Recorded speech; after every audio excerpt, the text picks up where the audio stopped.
and you will go outside. They will deliver you the hostage. Let's do a little demonstration of that, okay? Declan, you're the hostage. Petrov, you're the suspect. Everybody come outside. Big bomb. Get out of my picture, you stupid cops. Alright, do I have all the cadets? Yes. Okay, that's what's important. So me and my gang trying to good. front on the gram, bro.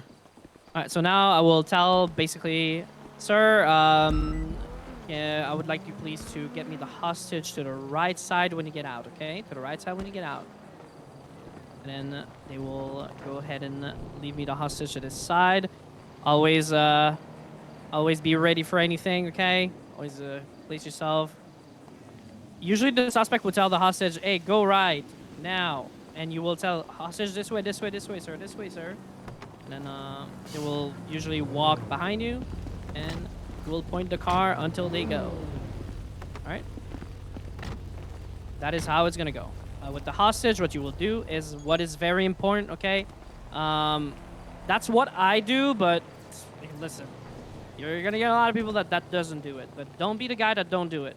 You're going to open up a report about the robbery, okay, that's happening. You're going to take the information of the hostage. You're going to take his ID, his physical ID. You're going to ask him to give it to you in your hand, as the same way you're doing in a traffic stop. You will take a picture of the ID in your pockets with your hand over it. You're going to put it in the evidence picture of your report.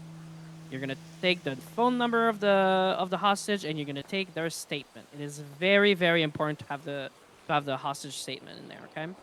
Number one question you need to be asking. Sorry, I just want to make sure this gets across.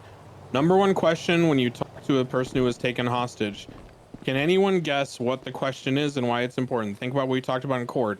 You're charging people with something. What question do you need to ask? Any cadet, can you think? If they've harmed you in any way or done anything bad. You're on the right track. There are two charges that you could use in a situation where a person uses force to stop another person from moving. What are those two charges, you think? Ones we did yesterday when you were doing right along.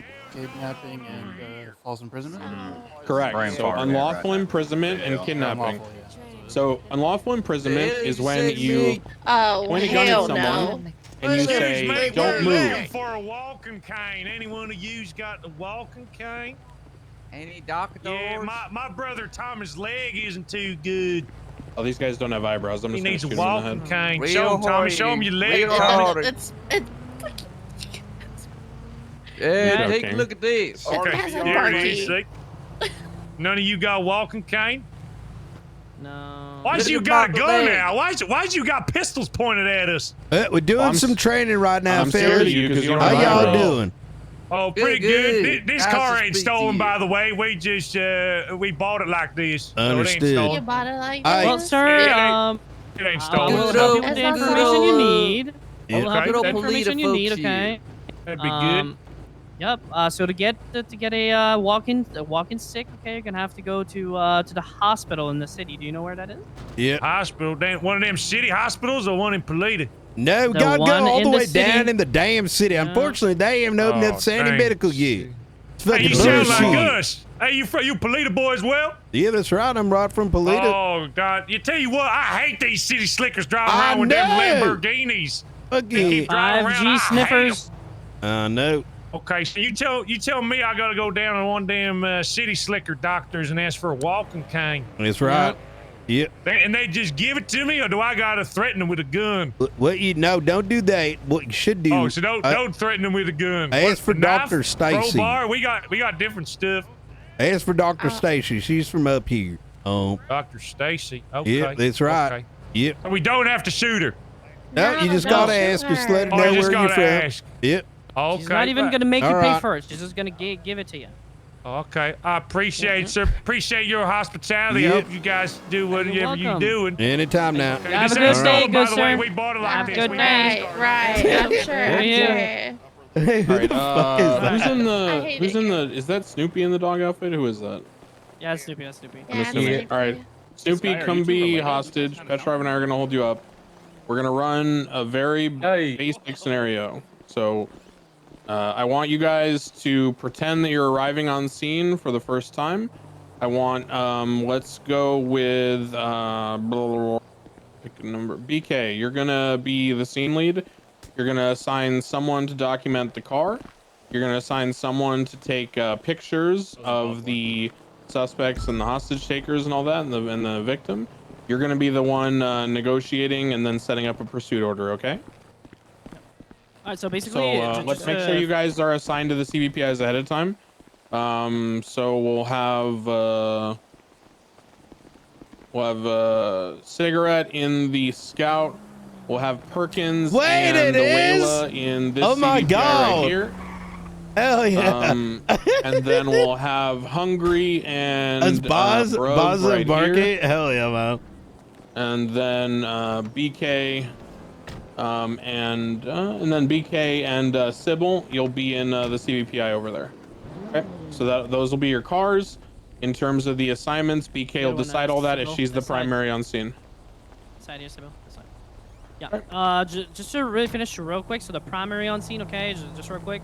They will also assign somebody to take pictures of the suspects inside and take picture of the car outside with the plate showing. Very important. Hey, one more thing. We the Thompson twins, This by place the doesn't way. have windows, We get so to it's a little introduce harder. Typically, ourselves. there's windows. Pleased to meet you. Just in case you fellas are wondering, we're the One second, Thompson the guys are twins, back. Tommy. And what Say the thing, Tommy. I gotta say it. Say it. We're the Thompson twins. You know Nobody y'all messes mess with with the us. Thompson twins. Nobody Remember messes with like, us. hold the door Remember that. open. Nobody messes with the Just do Thompson your twins. best. Yeah. I'm on their way out. That's All right, No, understood. remember- whatever is All the right. safest that doesn't, Take you care know, now. the rest of everything. These are fine gentlemen right there. I like these. So yeah. So and also the person that will the person who will take the picture of the vehicle will also flag the plate of the vehicle. Was it already shown how to flag the plate of the vehicle? Aaron? That's cool. No worries. You're okay. There's something about him I really like. It's fine. Yeah, if you guys have to I go can't because put we're my finger on it, now though. starting to run into the time where it was scheduled, that's fine. But if you want to keep doing the live stuff, we're gonna move into more like just active shit now, unless teaching. Okay, go ahead. All right. I just wanted you guys to come behind the car, but just show you real quick how to flag the plate of a car, okay? So we'll think about flag plate, and when you're gonna flag the plate, you're gonna be able to enter the plate number and the reason why you flag the plate. Basically, that is how you do it. So when somebody asks you to flag a plate, you will do so. Can you please, Leroy, flag the plate? Just write test on it so we don't like. Actually, like. All right, so you guys are gonna come to behind the vehicle. I want you guys to run the plate, and usually the car will be flagged as soon as he's gonna be done. Just tell me when you're done. All right, you guys are gonna run the plate, and now you're gonna see that it is flagged. See that, everybody? Yep. And you can see the reason it says test. Okay, and now to unflag the plate, you're gonna write unflag plate. And you don't have to, and then you do space, and then you're gonna do the plate that you want to unflag, right? You know, with the. I'm sorry. How do you check and see the Yeah. flag? Do you go to your MDT? No, you look at the plate here, and you're gonna be able to run it. Yeah. If you are in your vehicle, you can also run plate. Hey, I feel like one of you is, I just kind of got the feeling that one of you was thinking guys about are- messing with us as we drove Thompson away. twins. We the Thompson Oh twins. well. Let's well. fight you. What are they doing? I don't know. They keep driving by and saying shit. Yeah. They're just introducing themselves. Plug in a plate.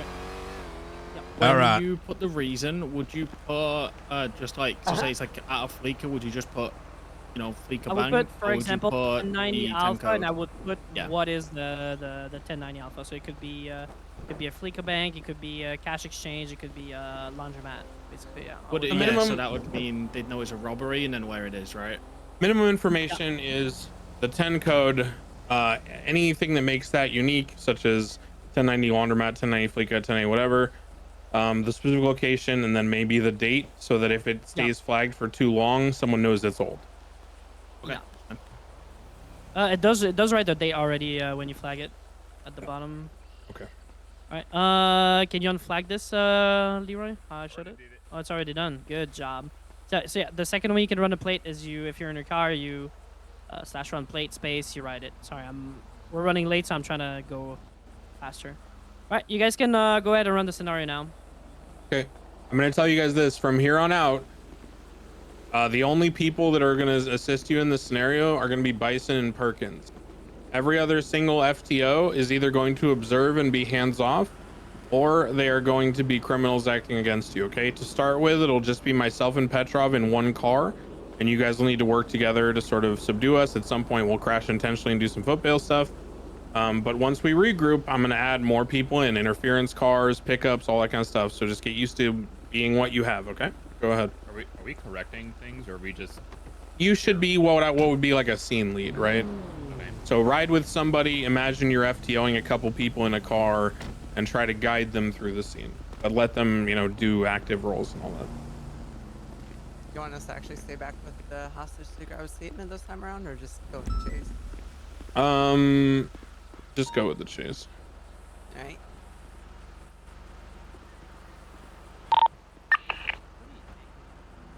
All right, we good?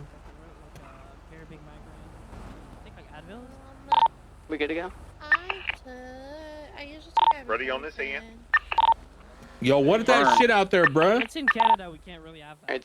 Who's out there? 23 to the 90 at the laundromat. There's gonna be a black postlude out front. Hello? Making contact. Oh, it's the cops. Oh, it's the fucking cops. Shit, it's the cops. We're robbing this bitch, and I'm gonna kill this guy if you don't do what I say. Okay. But I really want to. I hate dogs. Well, why do you hate dogs? Well, I think the world would be a more peaceful place if we got rid of dogs. So we could just kill him if you want. Class ones. Not good, not again. Hey, is your name Julio Thomas? Hey guys, this is Yeah. Hey, this is my scene. Herp derp. Hey Oh, guys. shit, it's a marshal. No, LSPD. Marshal. Oh, Hey. sorry, it's LSPD. I couldn't tell the Hey difference. guys. Hey, I'm ready for a chase. It's gonna be sick, dog. Why are you bringing money into this? All right, guys, I'm gonna take over the scene because I drive better. Hell no. Yo, Get who's out. this Get out of my fucking seat. football, bro? Yo, You even got lead. control of Get the the scene? fuck What out the of the scene. fuck? Wait, who am I negotiating with? Wait, what the fuck? I'm taking over Negotiate this with me. scene because I like to drive and shit. Perkins, get in here. Get this guy out of here. Hey, I'm gonna go complain to my high command, even Hey, though I'm an officer. Listen here. You do that. You're out of your freaking jurisdiction, man. Get out of here. Yeah, this is God a damn command. All right. Complains to high command instead of going to a senior on duty. Unnecessarily waste resources. All right, continue, BK.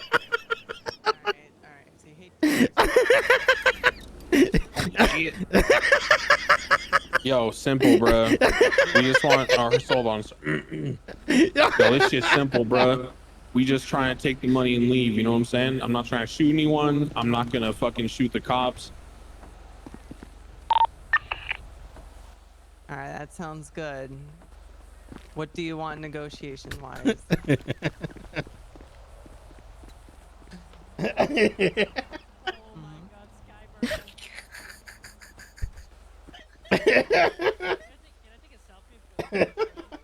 So dumb. It's so stupid. I couldn't think of something to say. Okay,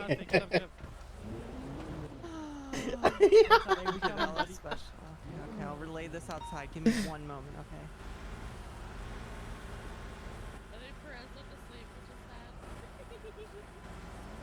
I'll make a man out of you from Mulan, or I'm blowing this guy's brains out. I'll see if that's something. It better be. Nah, no, Cooper Wolf. I think you got this. Nah, I mean, it's just a Disney song, bro. They want you to sing a rendition of Mulan or some shit. I'm unfamiliar with the song. I'm afraid. Don't ask me. Anybody else take it? I'm unfamiliar with the song. I can do it. All right, go in there. Go in there. down to business. All right, how many criminals are in there? There's 2 class 1s present. Yeah, before where's you my head in there and song? start doing it, they want the LS customs or the LS special. The no They don't care spikes, about a free stupid passage. dog. All right, 10-4.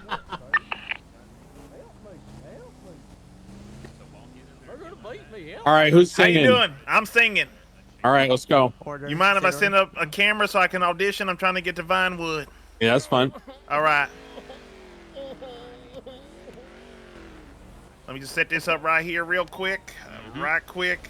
I'm in a scout, just to let you know. I'll try my best. Why he got that new equipment? He got the pistol camera. You're gonna be secondary. Okay. So you want an acapella? Yep. All right. I'll make a man out of you from Mulan. Let's get down to business to defeat the Huns. Civil, you're gonna be tertiary. Did they send me daughters? Very good. When I asked for sons. You're the 750's gonna stay back at saddest the hostage. bunch I ever met. But you can bet before we're through, Mister, I'll make a man of you. Hell yeah, that's what the fuck I'm talking about. That's my shit right there, bro. All right, good shit, bro. See, this guy a real one. You care about this hostage. All right, so look, we got like, I don't know, 45 more seconds in here. Brian. And then we ready to leave. Mhm. You guys ready out there, Should I bro? ride with someone, or because guys ready out Layla there? went to sleep, so no one's driving that. Yeah, Ready? yeah, yeah. Go right ahead. You know. All right, bro. Or We or not give pointing one of the guns at you cadets cops. We ready to go an out. Where do you opportunity want there this dog to do the bitch chase. hostage fuck? Yeah. Did she had to go to sleep, or she just fell asleep? She had to go to sleep. Yeah. Gotcha. All right. Okay. Out to the right, Ryan, hostage. you were like speaking to my soul. How do I Come down now. Get mounted up. Get mounted up. Wait, say again. You were like speaking to my soul. Wait, speaking to your soul. Yeah, you were like, I don't know how to explain it. You were like clear as day, and I was way over there. Oh, you have to take a nap. Oh. Oh shit. Get in. 79, I got comms. Oh, I thought we were supposed to ride Bound with people. 368. I think so. I think she may have been the only. Is there anyone left in there? I don't think so. Maybe we lost someone. It's fine. Nobody Just stay and clear it. I'd say continue on. Yeah. Kibo comms, what's the current? I don't know, we lost activity on the radio, but we are now headed westbound back down Route 68, back towards where the robbery happened. Hey, your speed limiter on. I got long eyes. It was on when I got in the car. No. You either have visual or your VCB. Continue. Oh shit, I got stuck. Oh shit, they're all here. Continuing eastbound, Route 68.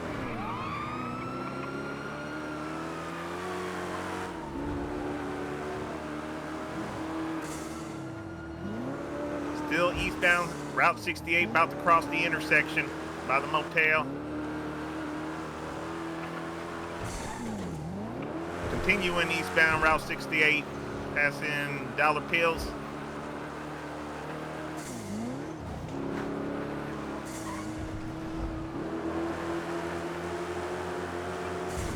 Continuing Route 68, passing the motel, taking a left off-road, northbound.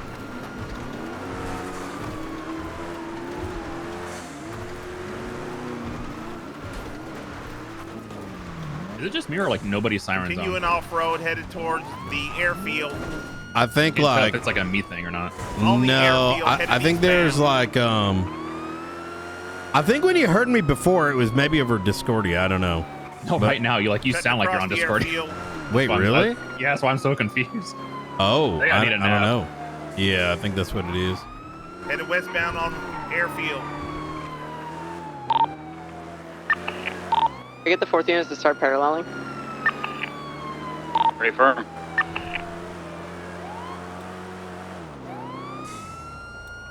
Left eastbound on the airfield. Perkins wasn't paying attention during the chase part of this academy. Shaking my head, man. I'm very excited for this bunch. They're Eastbound towards the They're main really good. road. I like them. yeah, and they're not vanilla, either. So Left If north. they're not going to be a problem, yeah. yeah, I've been calling it. They're self-aware of who they are. You know what I mean? You're self-aware. I'm self-insert. Well, I mean, but like self-aware to me is like the opposite, right? Where you don't know you're stupid. Like that's, no, I'm serious, right? Like you know.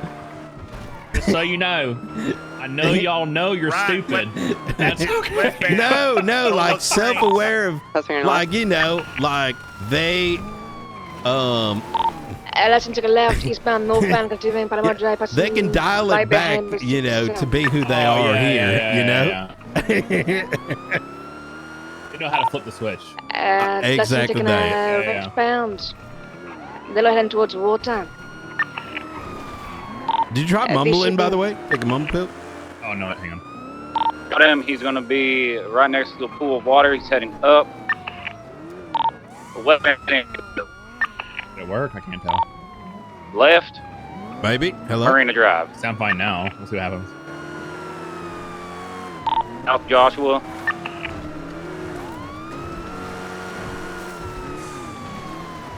Pass me on the right if you can. I'm very slow. Continuing southbound. Oak Tree Road.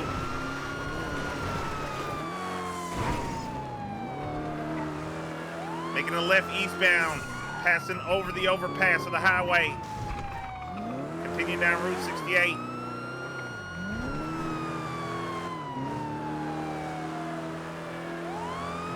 Now we're passing the Purple Dinosaur, Sonora Way, southbound. I heard there was a cult that lives there now. Oh, at Newmere Down Park? Sonora, high rates of speed.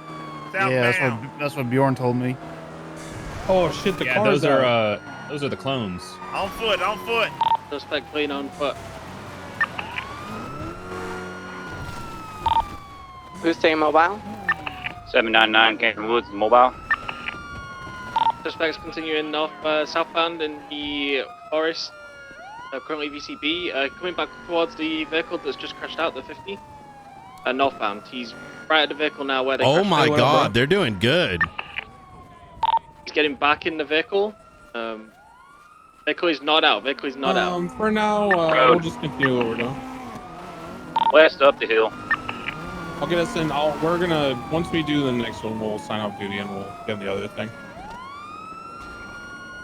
Hey, bruh, get in, bruh. He's picking up the second individual. Where's the whereabouts? Slow bitch ass cop. Oh, off road. Fucking dumbass cops, bruh.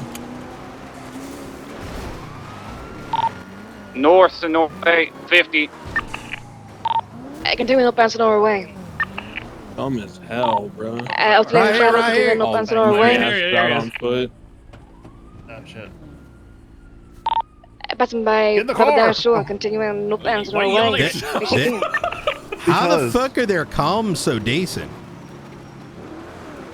For what this? I think it's because we stressed like how decent they needed to be. They're locked in right now. Yeah, this is better comms than some Where of you the guys at fucking. now? Code 6 Sonora Some of our Way. seniors. You seen this, Petro? You won't say it, but I will. I mean, I was gonna bring it up. I don't want to hear like, you know, blah, blah, blah, blah. You know, where you can't fucking understand a damn word. They're just talking to themselves. Our own devices. Right, what the Try fuck to you bump us saying? out of it. I don't really know what to do. Westbound Route 68.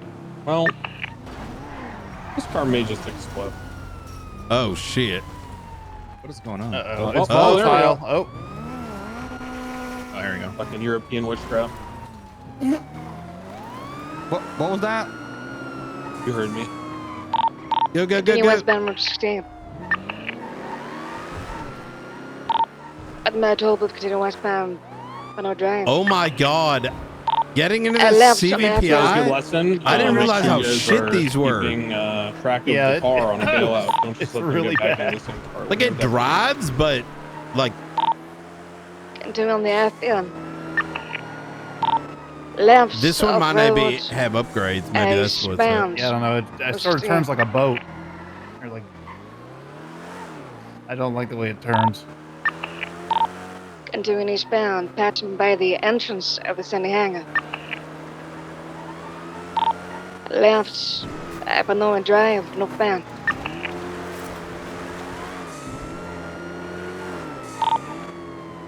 Right, left, northbound. Left, westbound.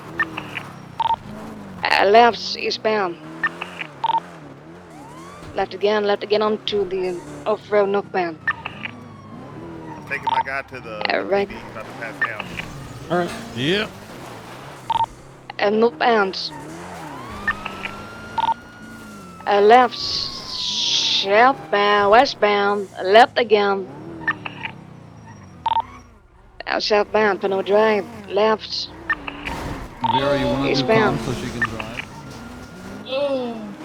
750 taking comms, southbound Alhambra Drive, right northbound. I'm gonna go get his Goodbye. case real quick. 15.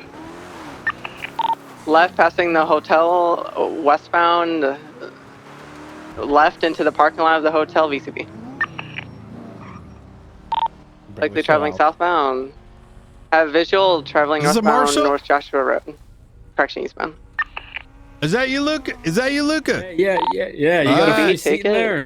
I could. Yeah, hop on in. I still. We're just running Academy right now. About to wrap up. Yeah, I'm gonna go get his case. I saw it. Yeah. Yeah. Oh no, the car crashed, bro. What do we do? All right. Brian, you would have crashed out a minute ago. Yeah, why's that? If you heard what I was just told. No, what happened? We have one Buffalo with parts in it because I bought a bunch of parts and some tires to put on it. Yeah. Everything else is just stock. Well, they Jesus Christ. I went 42 earlier after I talked to you. Yeah. That car got stolen by the Hounds, I guess. I don't know who that is, but oh no. It got paraded Y'all around had to do your town own academy, pretty much. yeah. But they said they called for PD on the radio, and Oh, nobody shit. responded either. They were like busy. Wait, pretty much it was just the why? marshals. I don't know. I wasn't around, so. Oh. But they said that Fuck every you, time they pig. tried to get the car back, they would either get run over by it or they would point shotguns at them. And I said, "Well, did you call 78s and open fire on them when they pointed a shotgun at you?" And they said no. I will say that having spoken to some of them, I think they're a little afraid to do that Yo, what's because good? they're not going to get necessarily backed by their own high command because he's a pussy. You know what I mean?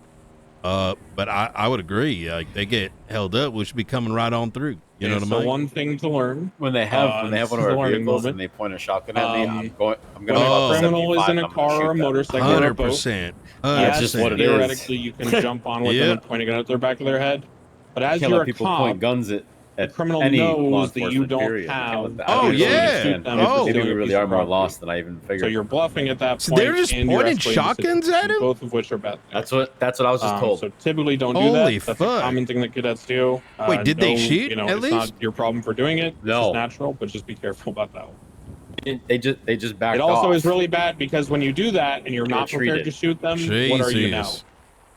I mean, I understand thinking like, we weren't getting backup from PD, but if You you are get shot a at, you're gonna get hostage. backup from PD. Oh, with yeah. Oh, 78s, 100%. You are And unable I don't to like shoot the forcing person you it, don't but in have that the right situation, you're not forcing it. and You're they are getting a willing gun to pointed shoot at you. I don't know. you, then you are Very effectively true. How's it going, by the way, to the So be careful about everyone that. doing here? Who's up front? Don't worry, I did that when I was a cadet too. and I'm Hey. gonna- Oh, it's Bison. going good. It's going good. my car. Bison, Perkins.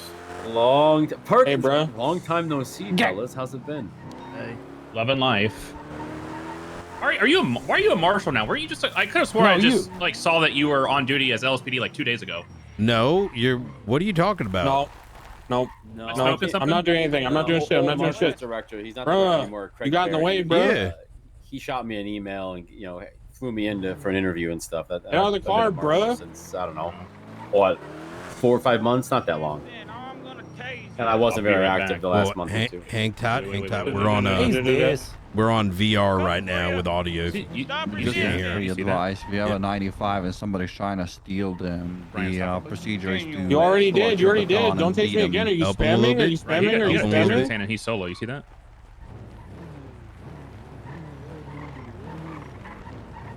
Left, I'm- in Sandy Shores, unknown name of road. Very good. Freeze, you son of a bitch! I'm gonna tackle you. Yeah. You're by yourself. Get your gun out.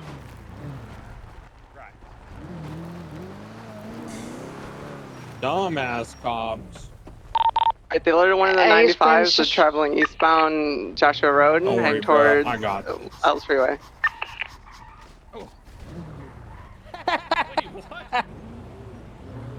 Is this guy in the? Oh. Yep.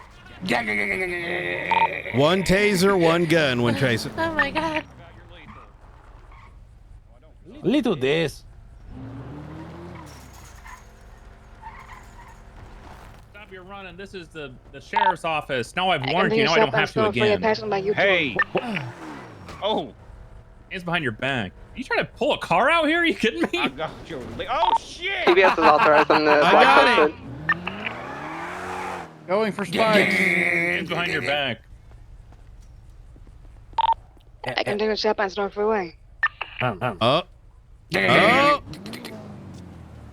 Now hands behind your back.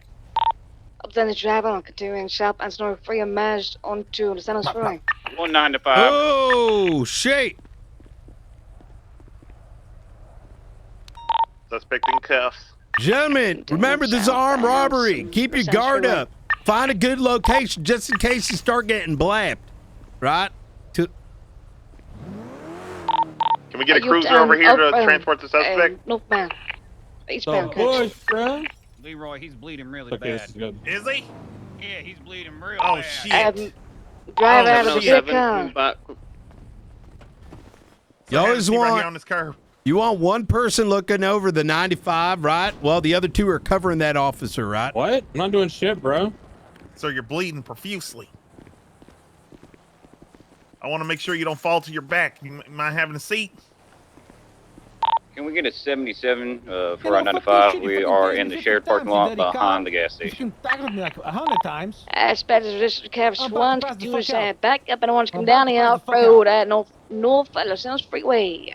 Bang, bang, bang, you're dead. Bang, bang, bang. Why do you have a taser out solo? Bang, bang, bang, you're dead. Don't talk on the radio. Bang, bang, bang. If I go down, you guys are getting sued 30 for this. seconds and then I'll announce something. You guys don't know anything happened yet.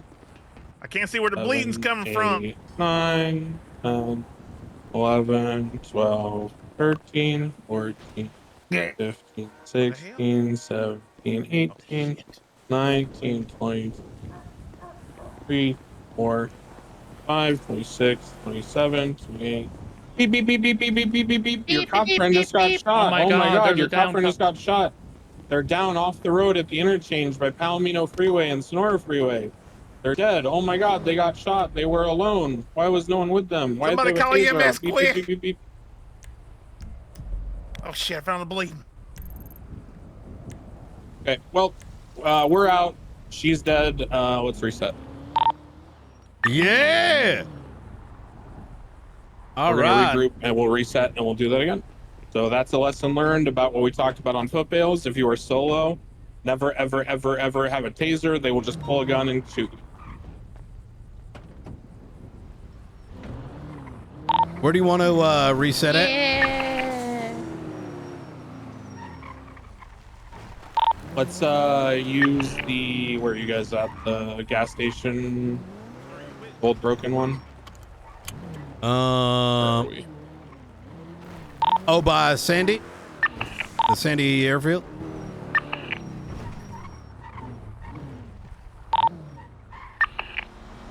Can we? Declan, where do you want the reset taking place? We can reset at the Oxy spot off of East Joshua on the road to Grapeseed.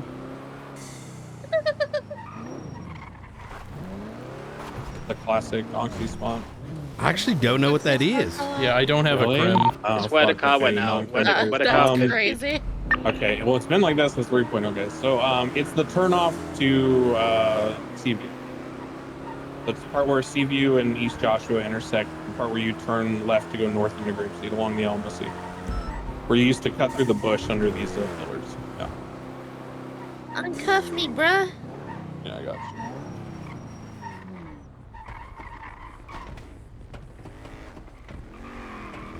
All right. Real quick before we start the next one, I don't know how Nathan feels about it, but if somebody's gonna do some shit like pulling a car out of a garage while If you they're in the don't middle hear of us, getting it's tackled because and we're tased or on whatever, I just chase them virtual right out of the car. audio That was right just me. now because of They're not You trying got to a repair like kit? be cool about it. all the smoke in the air. Can you repair the So- scout? Yeah, fair. It depends on the context, right? It really depends. So, for example, if they drive up to like, From what I can tell, they don't even do academies. There's no like training. I don't know, No. a You're house, armed. right? That like they You're in a law own, enforcement capacity. and it's like a There's no residential training. home, and they're pulling out a car. Jesus. Then I might be There's a lot more of work. accommodating There's a because lot it's of- like there's a restriction on the game of how vehicles get parked. I But think if they're first pulling thing up I to like do a is public probably parking lot, which you're supposed to role play is like have thousands them of run or it. hundreds of You know what I vehicles mean? there, Go through and they an try to pull out entire a one. car like while getting tased and tackled, then I would probably escalate. It's all about the situation. Yeah, that's what I did. I swam to the fucking you'll not believe Alamo what Sea and I happened to ran to me. the fucking public garage. Sorry, say again. What happened? You will not believe what happened to me. What happened? Well, I said we were staying back with the car. The civil left my Oh, I saw three people I was trying to stop repairing. oh, Jesus. Most of the time, people will just have a car. Where is somewhere, it? to be honest with you. Something you guys may encounter that you should be aware of. If Um, someone goes to do a swap into a car, oh, we got to go grab it. Oh, and there's okay. just nothing. Wait, where is there, Sybil? Yeah, what up? And they're standing there awkwardly, I don't and they know. pull their phone out. She was the Hey, third mute guy. VR. Just Mute VR. immediately tackle them and tase them and try to cuff them. Sometimes cars can like despawn. Oh, and hey, the only way to get we're them back missing is to pull Sybil, your by the phone out way. and spawn it on the phone. She's at the gas station in Sandy. She may be Yeah, refueling. she's just refueling. Oh, wait for him. Okay. we'll wait. We're okay. Can the FTOs also jump on a radio channel, maybe 13 together? Just Yeah, for this the next one ones we're running gonna sign off interference? duty. For this next one. I'm off duty already, so Okay. I can't. We could no, we're use just the gonna other get in the other channel and the other just- we're channel. just Yeah, go up. perfect. Okay. All right, I'm gonna go We've sign got up an duty then. extra vehicle here, by the way. Myself, Perkins, and Bison are in if we want to give it to a cadet to drive. I I think Which one that's are you going guys to be 3. This one right here, the 307. 307. Yeah, we should. All the cadets should split up and take over other cars. We should have 4 of them. Okay, so Sky, get in with me, and then Me we'll and have. Snoopy are going to clock off duty right now. All right, and Petrov should be riding with somebody as interference as well. Okay, easy. Okay, I'm gonna go back to the PD. Hey, you wanna Anybody take this who's one right on the here? Hop in side, this you're one gonna right clock here. Off and go to the other academy channel. I'll use 311 to signal the Yeah, start of yeah, the you chase. drive this we'll one. go ahead and leave from the BCSO since we have to clock off anyway. I hate pop. It's okay. We'll wait for you. Everyone just go to BCSO. We'll wait for head pops and we'll get off duty and all that.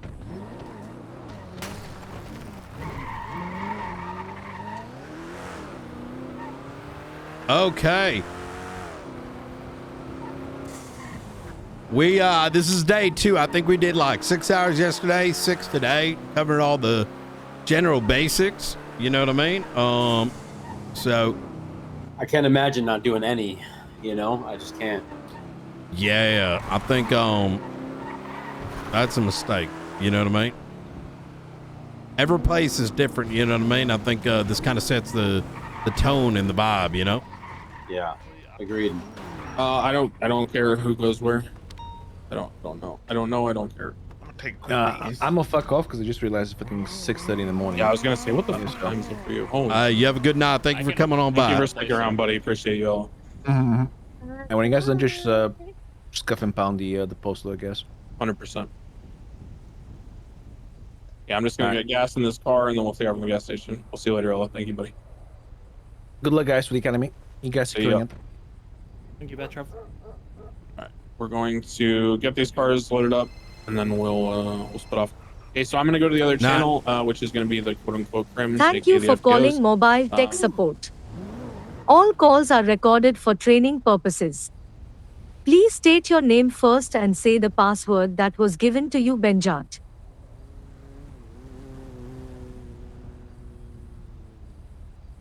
I didn't get a password. What the fuck? Thank you for calling mobile tech support.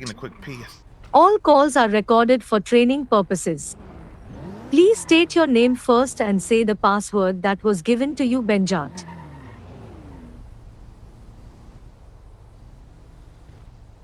Brian Knight. I don't know what you mean by password. What's the context? Pancho?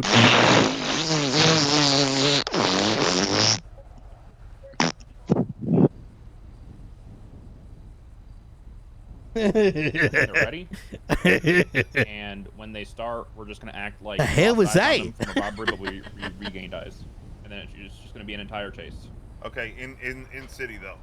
Yeah, let's keep this one in city because the Discord shit's flipping me out. Yeah, Yeah, channel honestly, 12, right? it's been nothing. I mean, I enjoy the Discord thing, but it's been killing me. I had too many voices at once. Yeah, we can all just like soft mute in here, so just mute your mics, and then we'll just use radio on this. Oh, here we go. What channel? Ready to check? Hey there. All right, we're gonna be on channel 12 there. Marshall. I think. Hang on. I got it. Y'all got extra food to drink by any chance? Nope. Not a lot. I got a little though. Oh, beautiful. All right. Thank you. Thank you. Yeah.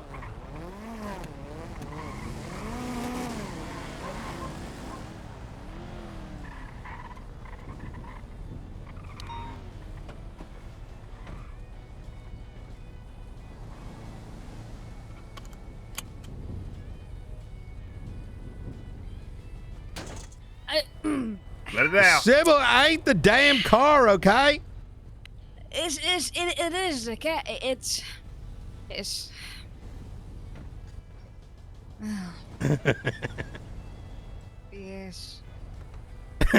It's. Well, you stood your lose. It's well, All right, just so you guys are aware for the scenario, it's going to be that black car that's in front of BCSO right now. That's going to be the robbery car. Yep. The tulip.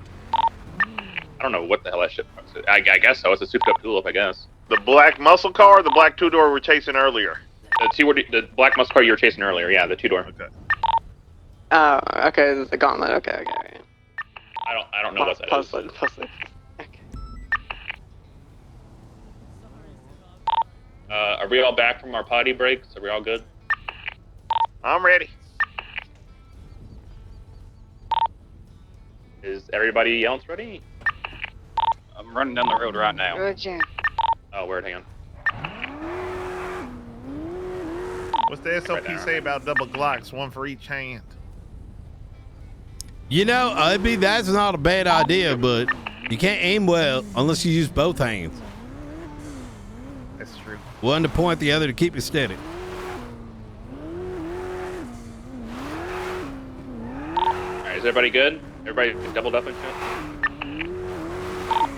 Should be. I believe so. Yeah, I think so.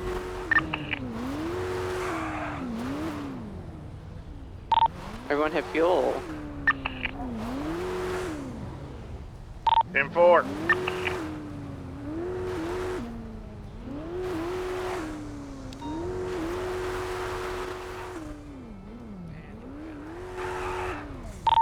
Alright, we're just waiting word from Declan.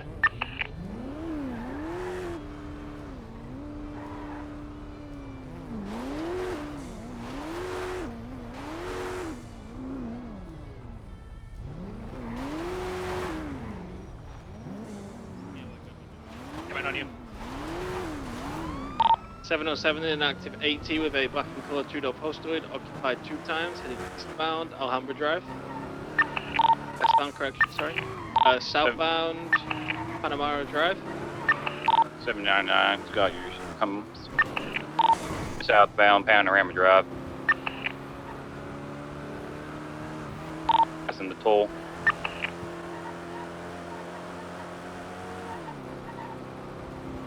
Passing Bolingbrook, going towards the off-ramp, continuing east.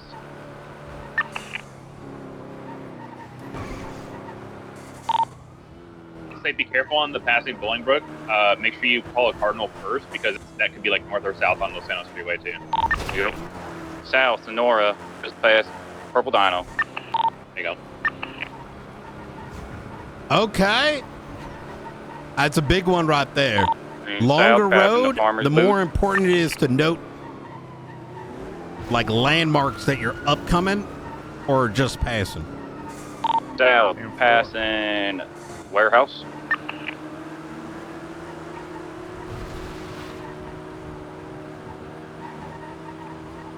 Still south, going under the underpass.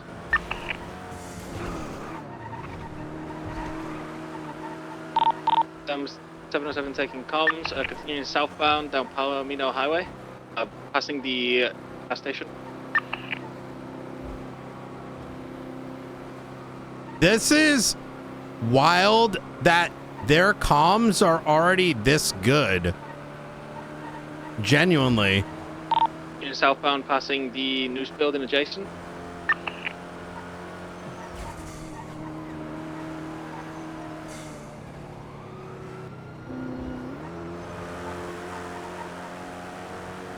Still continuing southbound, heading underneath the bridge, the train track bridge. Motherfucker! That was good. That was good though. It was. One thing you'll notice is that these our lights are magic to the locals. When you're away from other units or other non-local drivers, taking a the left, locals will veer right. Legion Fields Freeway So southbound. if you want, you can hold left and they will move for you to the right. Okay. Yeah.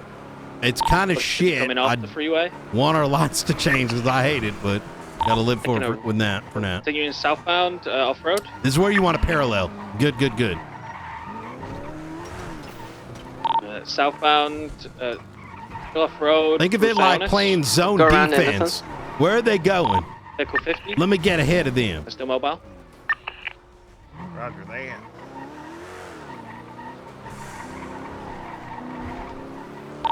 In off-road southbound through the train tracks.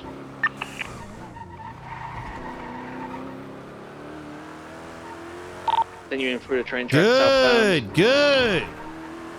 Off-road, heading back towards Elysian Fields Freeway.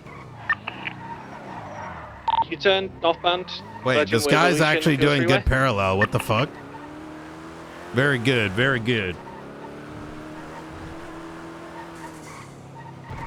Left, westbound. Rancho Boulevard. Oop.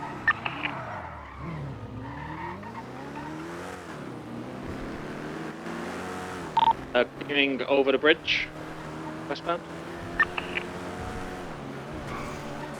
Oh, shit. Right. Excuse me, northbound, buddy. Carson. Into the alleyway. Straight across into the alleyway, heading towards. I don't know. That's what I'm thinking. Taking a U-turn on the left, southbound. Ooh, Back okay. to the alleyway. Southbound, heading towards the barrier. Continuing You all the way policed to that anywhere base, before? at Rancho again.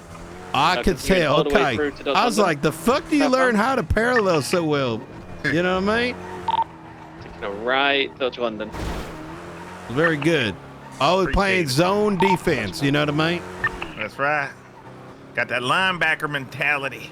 That's exactly Continuing it. westbound, passing Maze Bank Arena. Parallel is the hardest to master, but the most important role because no Taking one else right on wants the to do off-ramp, it. heading But it's what gets you northbound Alta. ahead of the chase when everyone else loses them. Yeah. And I guess when we parallel, sometimes if we get a good cutoff, we just kind of want to park our vehicle in their way, make them go around us. Right? Absolutely, Right, absolutely. They've, As long as it's visible, you know what I mean? Continuing eastbound, passing Mosley. Visible enough that they could, like, you know, pump the brakes seeing it. Yeah. Continue. Eastbound, passing the barrio.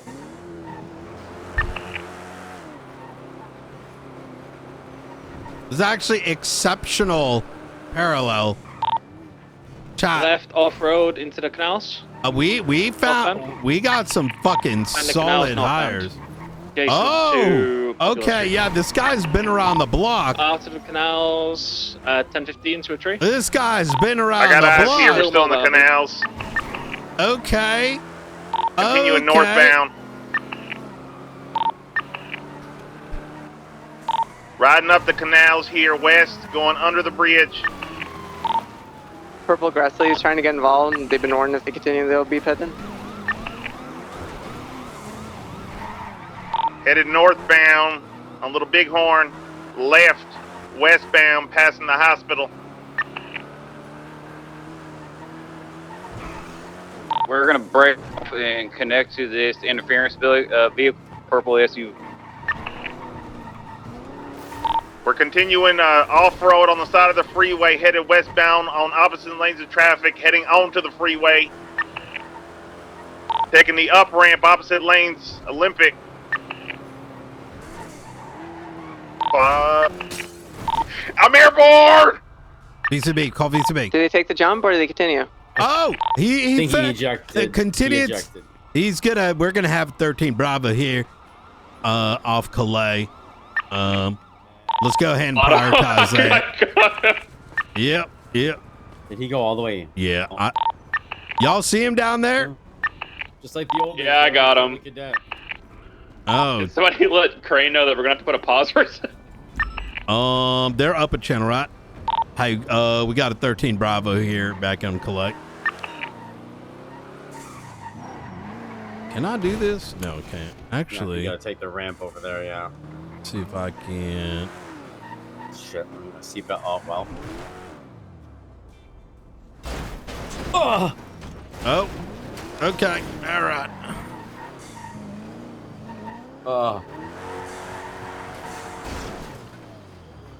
Oh shit! I did not have I didn't get that harness on. Oh Jesus! All right. Well, hey, at least you're alive. Yeah, I'm good. I'm good.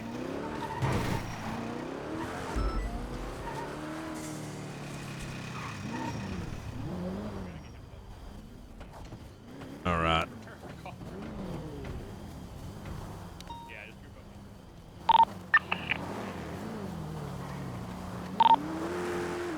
Did we manage to get in contact with Crane? Yeah, I 311 at him.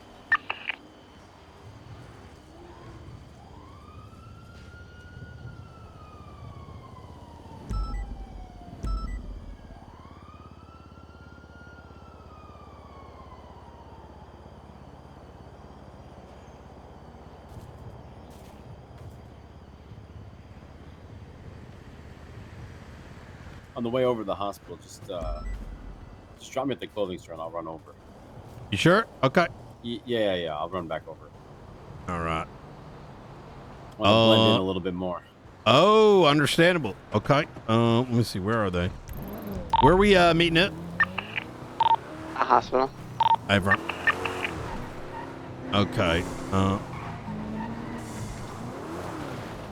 Yeah, I think having like a specific training session for the marshals would be good.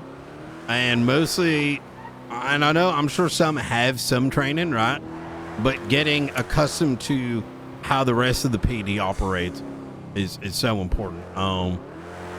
Because we are not integrated right now. I can tell you that right now. It does not feel that way at all. It feels like PD doesn't want us around, at least LSPD. I think the issue is from a while back. I think there's just so many things, you know what I mean? I mean, think about it. Who wants someone coming onto their scene and claiming that they know better when you never met them before, you know? But no, I get that. I do. I just think that we can improve that. You know what I mean? Oh, 100%. 100%. I mean, one of the things outlined in that legislation is organized crime, and I don't think we really touch it at all from what I can tell. No, I think there's like, All right, Leroy's getting treated now. Do you guys have eyes on them? I mean, it doesn't happen in the PD either. It's something that we've been trying to kickstart, but ain't happening. How you doing, sir? Doing all right. How are you? Not too bad. Just doing a little bit of training right now. Okay. Wicked. Going. It's near Vespucci, right? Or am I thinking is of it going Mountain well? The train. It's going good. I'm gonna tell you what. Some of these new cadets already got better comms than some full damn officers. Oh my gosh. Yeah. That's kind of crazy. That's right. 911 should be highlighted on your GPS as well.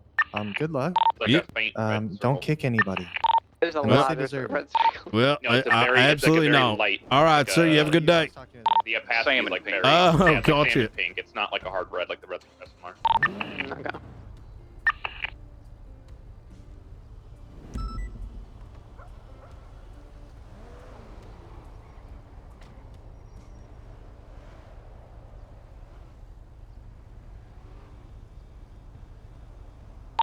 NoPixel code 6. I didn't see him get thrown out, bro.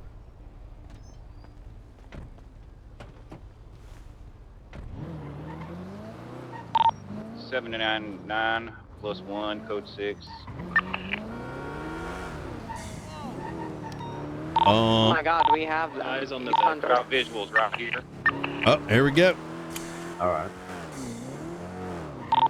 Eastbound Dorset.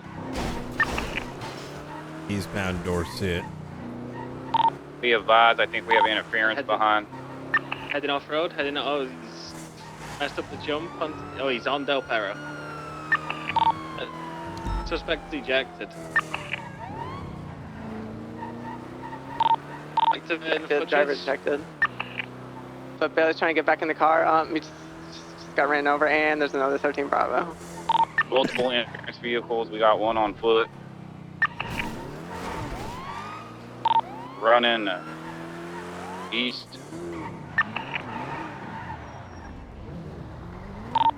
Someone want to take him?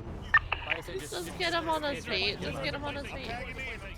Oh shit! Oh shit! Oh shit! Oh, we have a tag in.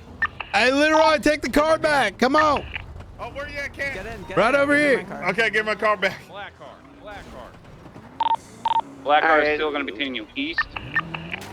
How'd I do, Cap? Very good, very good. Did not have a belt on? Keep up picking up the dead I people, thought putting I them in our did. car until they can meet up with you guys. And then I felt like R. Kelly before 79 the primary allegations. currently. Jesus. Eastbound, opposite lanes of travel Del Perro. Taking Well, I off didn't even ramp. notice you flew out. That's why I was like, call VCB. Then I looked on up. Del Perro. I was in the air, still in the driving position. Westbound. I just heard, I'm airborne. That's all I heard. West passing the closing store. I didn't know these real life scenarios would feel so harsh. Continuing west, right, eastbound, 1050 Los Lagunas. Got you a bum. Left, westbound, Spanish Ave. North, Archer. Right, left, northbound, Gentry Lane.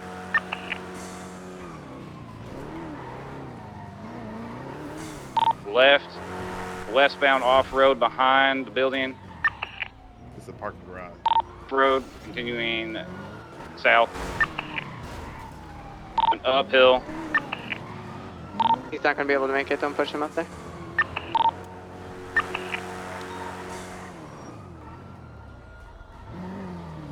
Stationary. Alright, time back out onto Didion Drive. Stand by for direction. Left westbound Didion Drive. Holding right. Approaching northbound Milton Road. Secondaries VCB. We're quite a few links behind you. Apron. Alright, right northbound on Milton Road. Right eastbound Kimball Hill Drive. Right going into a house. Gonna do a squeeze. Get back onto Milton.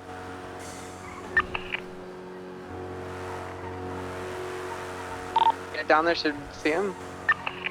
They're stuck in between the railings. They're on foot. One's on foot. Keep calling it. Keep calling it. He's right here by a driveway here on Vinewood Hills. Still going up towards the house. I'll stay mobile. I continue behind the house and not eastbound. Continuing, it's taking a left, probably headed northbound. Make sure you lock your cars. I'm keeping eyes on the Continuing passenger. running right behind the yellow building. Advise you guys have an interference vehicle pulling up next to you. It's a 4-door purple Which SUV. regained, heading eastbound still. Passing under the white building now, past the yellow building. Behind the yellow building. Astron's pulling up. Astron's pulling up to pick her up.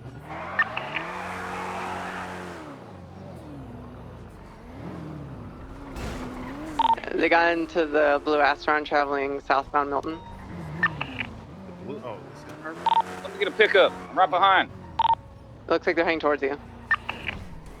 On mobile, say mobile.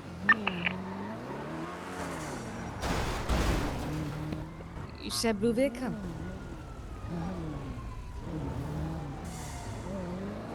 That I purple found one's the not primary. involved, Primary's right? getting into the blue Astron. No, Oh, there it is.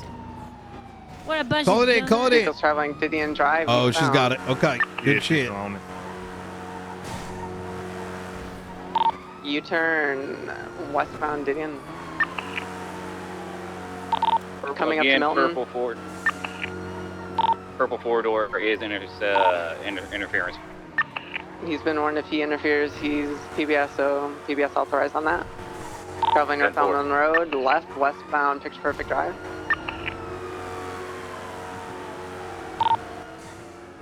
Passing the access road, continuing westbound, Picture Perfect Drive.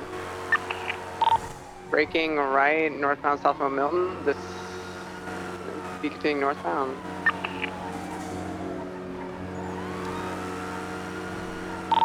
Are you by yourself up there in the car? Hey, firm, if you want to take it. All right, I'll take comms. Are you turning? Drive through the fence. They're gonna drive through the fence. Hold your handbrake coming down. Very good. Is that a real? Okay, that's an old thing. The bump. I was gonna say, did they fucking actually steal one? Alright, continuing southbound Medway and Thunder Drive, crossing onto Picture Perfect Drive, left eastbound. Oh, they're coming right to you.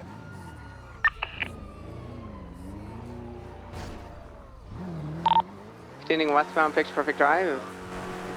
Another U-turn, eastbound Picture Perfect Drive. Going back up to you, Northbound Medway and Thunder Drive. I got your comms. Headed westbound of Mad Wayne Thunder Drive. They just threw a tool set out of their vehicle. Front passenger. Westbound Medway and Thunder Drive still.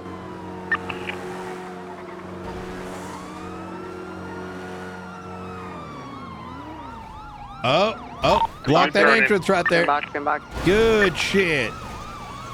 You'll never get us alive. Don't. Oh, good shit. Close the box for him. All right, Tertiary, get out, tase him. Tase the driver. I'm out. Get me out of here. Deploy. Target is going to be the man wearing all black. Initial driver. Yes, go, Perkins. All right, real good. Real good. I'm on foot looking for the other gentleman. Lost eyes, BCB. Who's the primary? Hold the box. They're swatching driver. Driver's the focus. Driver the blue Astron. He's swatching driver. Down. I'm gonna have to get her up real quick.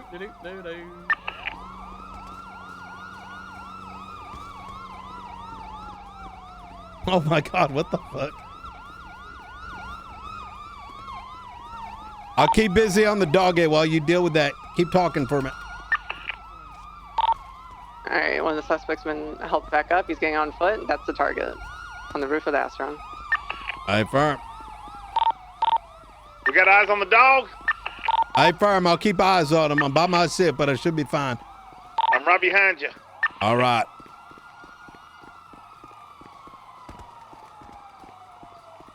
Let's keep the comms up so everyone knows what everyone's doing.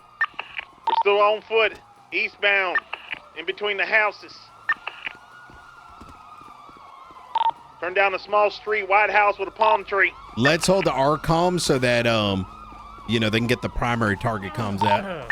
Your primary target's still in the vehicle. We're still working on getting the suspect up. Hey, firm. We got dog in cuffs. Dog 195. Copy that. Driver is back on foot. Oh, she came down. She fell down again. I washed it. Freaky. Oh, they're trying to pull the car out.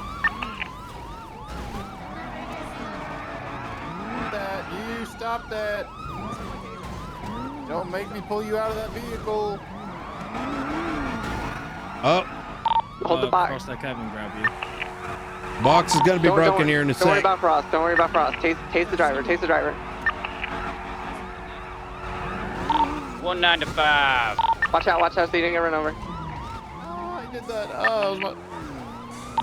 Alright, Blue Astron's traveling eastbound Red Wind Thunder Drive. I'm going to let you take over on left. A firm passing on left. Vehicle left. Eastbound Southbound Milton Drive.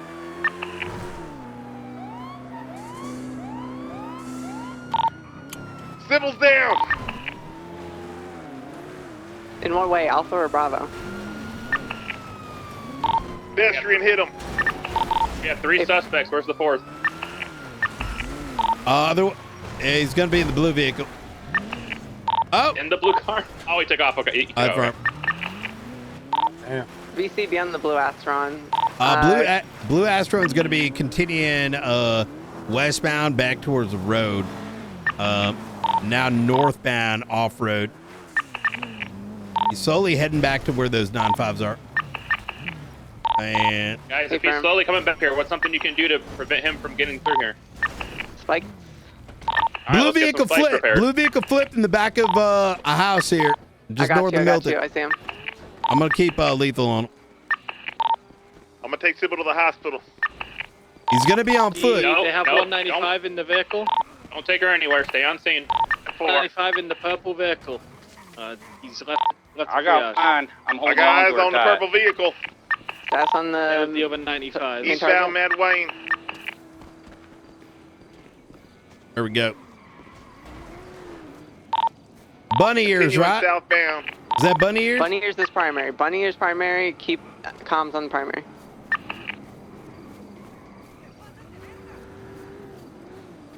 All right, bunny ears I got the primary. I got primary. Did? He's going north on Hangman. Okay.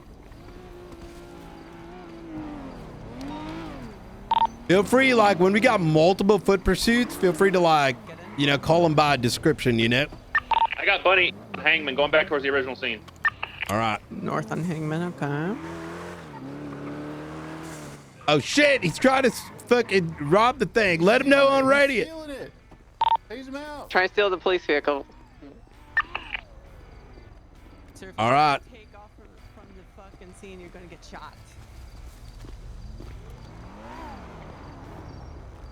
I think he's lockpicking.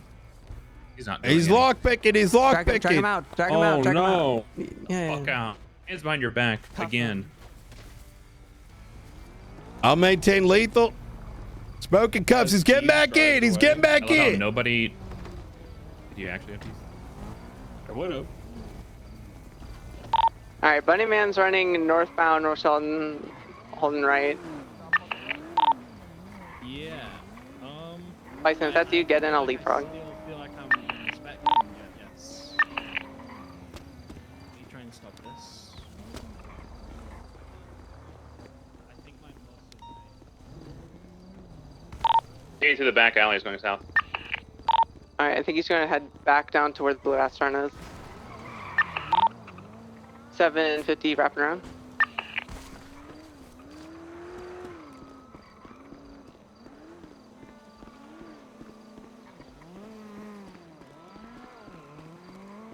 We're continuing west. West in the backyards.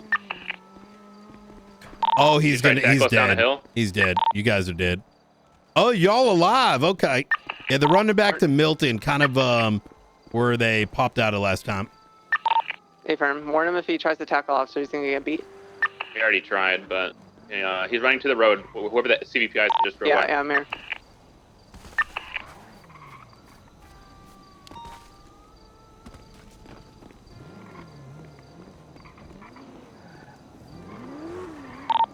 Keep comms, you're alone. Hold lethal. Continuing in the back behind. Oh shit! I just fell down the mountain. He's going back north. Well, I'm on my 95. We're at the original location. Oh Jesus! Cool. That was cool. That was wicked. It was. All right. West. Sorry, east. Right here. Right here.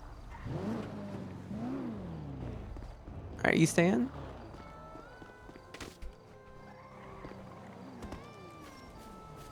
Alright, BCV.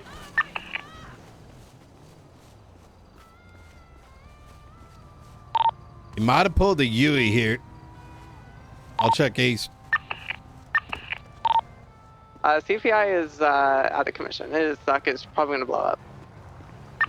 Oh shit. Stats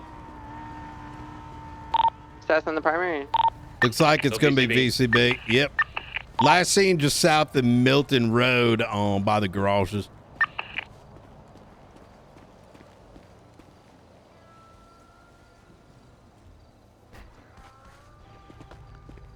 He's probably in a bush here somewhere. That's where I'm looking.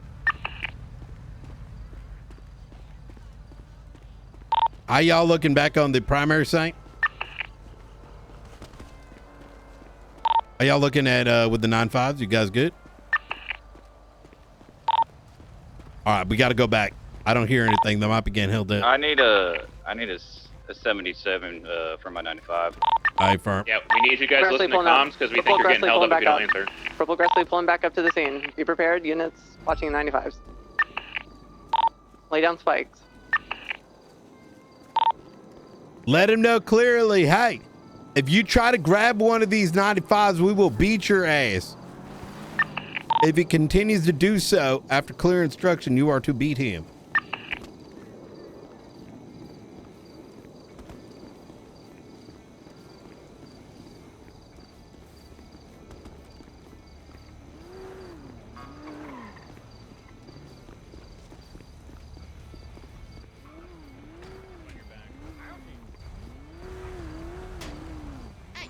Pulls gun, bang, bang. Johnny, you got to drive. I don't have keys in this car. I don't use Out the vehicle now! Out the vehicle now! Tase, bro. Taser deployed! Hey guys, you want to know something? If they try to take off, Hands up! Hands up! Oh shit! Oh shit! Nobody had their guns out. Oh wow, that's crazy. That's crazy, Perkins. Warlords. Bang, bang. That's right. I just want to say something, guys. Bang, bang. Nobody had their lethal out. I had bang. my lethal out, and then I You're in fucking front of I accidentally took out my taser. I'm dead. Let's location. All right, I'm done Warlord, taking warlord. comms. Damn it, Alright, I guys, need you water. can cuff me, I you can cuff me, smoke so cuff me, much. Someone else take over.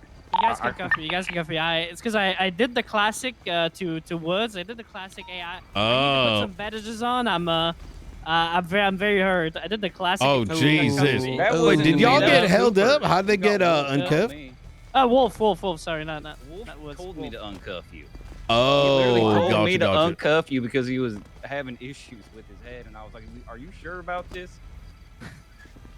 Oh, I see. Okay. You gotta be careful. Some people will try to get you with that. You can put bandages on them. Also, they can still use what they have in their pockets when they're cuffed. So you can like, hey, I'm gonna help you put these bandages on, right? Here they come. They're And gonna put- try to get him. See? They're gonna try to get him. Come on, stop him.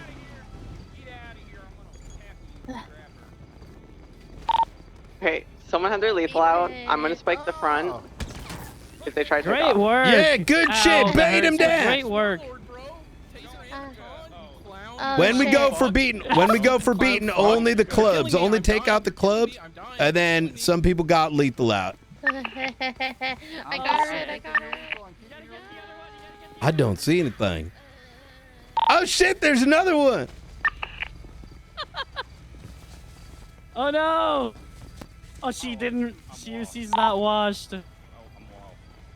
I don't Focus on I'm keeping lethal. I'm keeping eyes on the dog. I will shoot you. I don't care. The suspects have returned. They're trying to load up all the individuals into the purple four-door. They were unsuccessful at this point. All right. Yeah, we got 195 in cuffs. As she's trying to load him up. Beat her ass. Beat her ass. You're killing him. You're killing him. You're killing him. That's not a nightstick. Oh my god. Oh my god.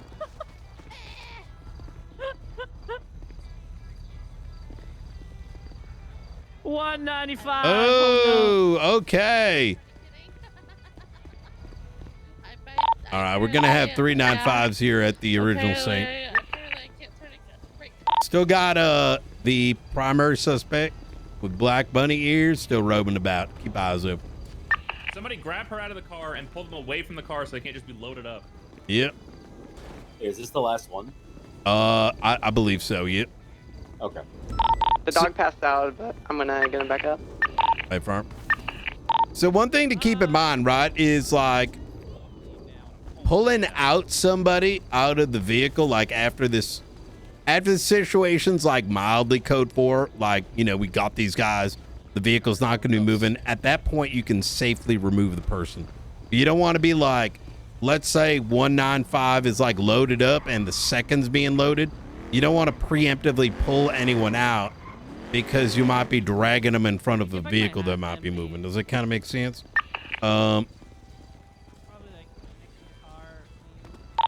Nobody gets uncuffed, no matter what. If they bleed out, then we wait for EMS to help them out later.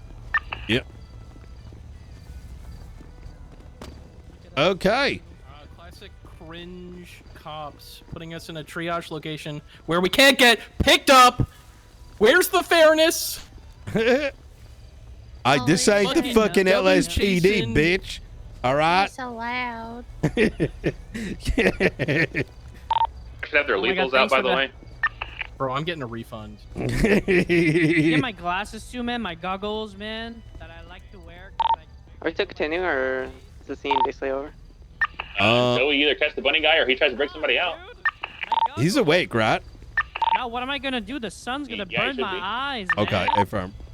Let me double check. Just go- Yeah, let's double check because he's been gone for like 10 minutes now. I think he went and bought a lockpick and might be coming back. All right, no, he's good.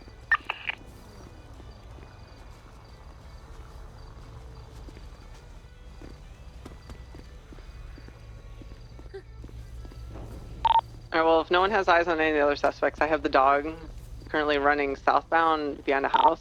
Are you solo? Yeah, I'm holding lethal. Oh shit. Okay, I'm coming right now. Okay, you should have called that out way earlier. We didn't know you were chasing somebody. I thought the scene was paused because I was helping him out. No. You're good. Keep going. You're good. Alright, we're running northbound now, out in front of the house.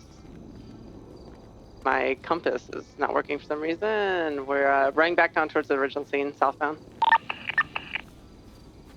Gonna be the dog in all white, right? A firm with the scarf. Okay. Come back down the scene, you should have eyes on. He's at the limo now, approaching the scene. Oh my god! Please. You have 22 Off-road, running westbound. All right. So I'm seeing with the 95s. Okay. One thing to keep in mind as we're doing this, obviously in a scene like this, we're going to start pulling in more units, but, you know, we're going to make do for this exercise. Whoever's closest, keep comms. That's you, Perkins. Yeah, hey guys, back on scene. He jumped down. We're heading. My watch is broken, actually. Let's rotate back. If he's back on scene, they're going to be out. They could be outnumbered.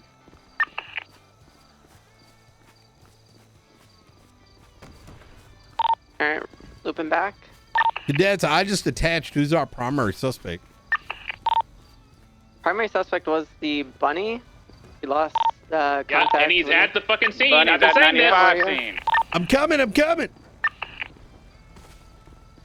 bleeding. If I you love touch getting her- tased under a car. That's so. I'll tase you in 6 feet under too, bitch. All right. Go ahead and What are you warrant. for? Hands behind your back.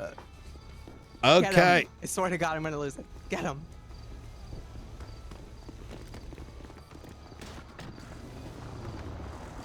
What? Oh, holy shit. All right, that's respect. I can't even be mad about that, actually. All right. Good shit.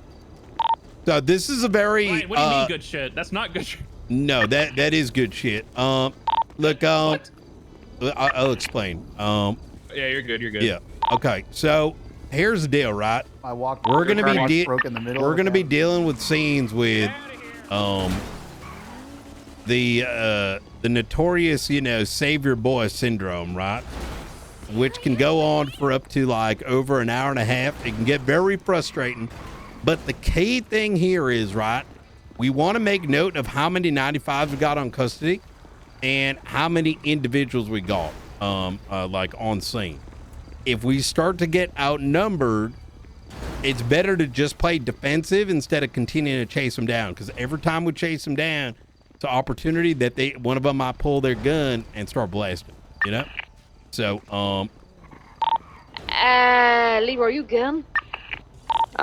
Vehicle's been spiked in good. I believe Leroy's been kidnapped. He's on a roof. He can grab a gun to a roof. Somebody carried a 95 away, down to alleyway. There's 195 unattended. He's dropped his 95. Yeah. Leroy has been grabbed again onto a roof somewhere. Is he gone? Yeah, Sybil, I'm stuck up here. I'm behind the dog right now. Come over here. come over here, Oh shit! motherfucker. No! Leroy, just hold on, alright? Just don't move, okay? Don't move. Bang, bang, bang, bang, bang, bang, bang, bang, bang. Guys, if you Alright. see somebody Bang, bang, bang, bang. actively being grabbed You and dead as taken fuck. away, don't wait Hey, let's for go. comms to Let's get go quiet. reset. Break I think we're them, and cooking then the tell them what's cadets a going little on. bit too much.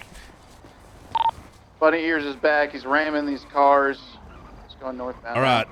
Hey, let's go ahead and reset. This is getting much for the cadets, I think. Yeah, you're gonna kill someone, Ram. Yep. That's kind of a threat. All right.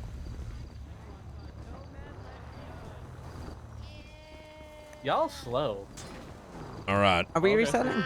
Yeah, we're gonna reset. I think the issue that I had was it just seemed like I was the only one calling stuff, like leading it pretty much. Like everyone else was kind of That's all I'm gonna say. away, I guess. I don't know if I'm crazy. Slow, I need you to fucking change your outfit. I keep thinking you're an FTO. Say that one more time. What the fucking I felt like I was like Bro, the only one Bison, what speaking happened on to you in radio, and I was like Perkins? leading it the Hey, entire where time. I Like no one else was like speaking up. I think it's getting late, so I think everyone's a little cooked right now. So, but you are I think correct. we should go to Yes, I think processing.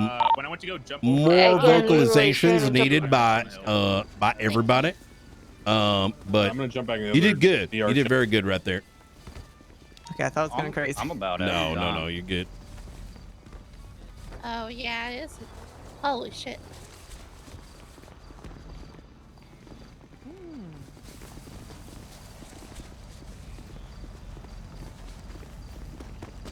Hey, Crank, come over here real quick.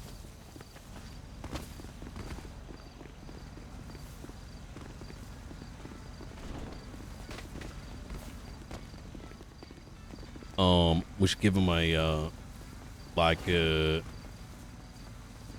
tips and tricks, because I think that was very overwhelming at some point, because we got like more crims than we do cops at this point. So maybe a little like how to prioritize, you know, when we got 3 people running around. I'm sorry. You guys good? Yeah, keep going, you're good. Okay. All right, So when you come into a situation where you have a bunch of criminals like fucking around and chasing after you, it's really important to realize that you need to consolidate. Okay, so that's a term you'll hear me say a lot when I lead scenes in shift 2 that are more active and dangerous. We're going to talk about consolidating the scene. Okay, so wait, sorry, say again. I said if I snipe your car back up to BCSO, are you not gonna have a ride you're then? good. You're, Yeah, you're okay, good. all right. It's good seeing you, brother. like that to a foot bail, that's fine. But honestly, you know that person is more than likely going to come back and try to save their friends. It is much better to have it be like a honeypot and have them come back to a spot where you are set up, you're prepared, you have a perimeter, you have numbers, rather than splitting off and chasing them. Because what happens is the crims will pull you away, especially when they get on low numbers and they don't think they can just run in and tackle you and escort their friends anymore. What they'll do is they'll show up, they'll grab your attention, pull you away, and let's say you follow them and you get too comfortable because you have 3 or 4 95s, they'll go around behind a corner, pull a gun, and shoot the 2 cops that went on a foot bail to follow them. Now you're in a scenario where, to preserve the life of the other cops, you have to determine how you're going to split your forces. You still have 95s, you have to protect their lives and hold their security because they're your responsibility because they're cuffed. And now you have a triage scene that's a 78's call in another area, okay? So you can see how making the choice to split up and continuing to chase people can ultimately lead to you potentially losing all of the suspects you have. It is much better to consolidate your scenes, hold one area, announce ahead of time, hey, Cigarette, you're gonna hold Taser. Hey, BK, you're gonna hold Baton, okay? And that's gonna be for, you know, the lady in the surgical gloves. For the lady in the red hair, Perkins, you're on Taser, you know, Bison, you're on Baton, right? That way, if something happens, you guys are prepared for it ahead of time. You also have the ability to get people on rooftops, set up a fortified position, have guns out. When you control the scenario, you know, you're in charge, right? And you control the variables. The more you play into the crim's chaos, the more you're going to suffer and struggle. So always remember, your strength is in numbers and coordination. Their strength is in being the first actor, the first person to move, right? The moving party. They get to flank, they get to steal a local car, they get to change clothes, they get to come from a different angle, they get to hide in a bush. You know, your job is to maintain control of that scene as best you can. You guys did fine. Yep. You need to understand that this is all like brand new for you, and even for some of you that have existed in other jurisdictions or other places, the less familiar you are with your coworkers, the harder it will be to have that synergy, to play off each other, to know properly and anticipate the other people's moves. Okay, some of us have been doing this together for a very long time. People like myself, Sky, Brian, right, even Frost.